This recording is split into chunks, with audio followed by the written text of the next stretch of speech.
अस्सलाम वालेकुम। कहानी को आखिर तक पूरा सुनिएगा और अगर आप चैनल पर नए हैं तो सब्सक्राइब ज़रूर कीजिएगा। तकब्बुर का अंजाम। मुग़ल बादशाह शाहजहाँ के पास एक तुर्क ग़ुलाम था।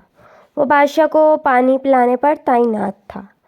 सारा दिन प्याला और सुराही उठाकर तख्त के पास खड़ा रहता था।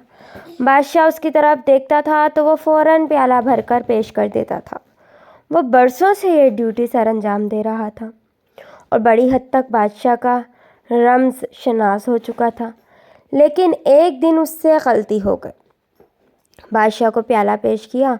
बादशाह घूंट भरने लगा तो शाही प्याले का एक किनारा झड़ा हुआ था और टूटे हुए प्याले में पानी पीना हिंदुस्तान के बादशाह की तौहीन थी। बादशाह ने प्याला नीचे दे मारा और ग़ुलाम को 20 कोड़े लगाने की सज़ा दी।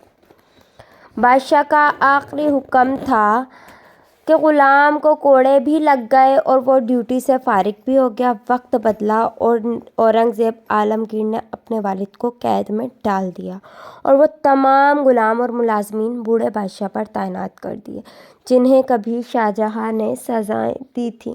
वो पानी पिलाने वाला ग़ुलाम भी उन मुलाज़मों में शामिल था। बादशाह को कैद में प्यास महसूस हुई। पानी मांगा। ग़ुलाम आया और प्याला बादशाह के हाथ में पकड़ा दिया। बादशाह ने प्याले को गौर से देखा। वो शिकस्ता था और किसी ने उसकी किरचियाँ, उसकी ठेकरियाँ जोड़कर उसे काबिल इस्तेमाल बनाया था।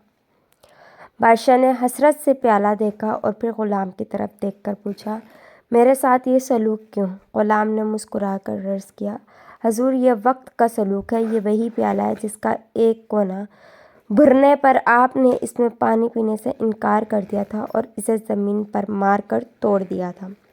मैंने इस टूटे हुए प्याले की किरचियाँ उठा ली थी। मैंने उन्हें जोड़ा और उस घड़ी का इंतज़ार करने लगा जब आपको वक्त इस प्याले में पीने पर मजबूर करेगा। और बादशाह सलामत वो वक्त आ गया। शाहजहाँ की आंखों में आंसू आ गए। ये आंसू अगर ना भी आते तो भी बादशाह ने बाकी ज़िंदगी पानी इसी टूटे हुए प्याले में पीना था। क्यों?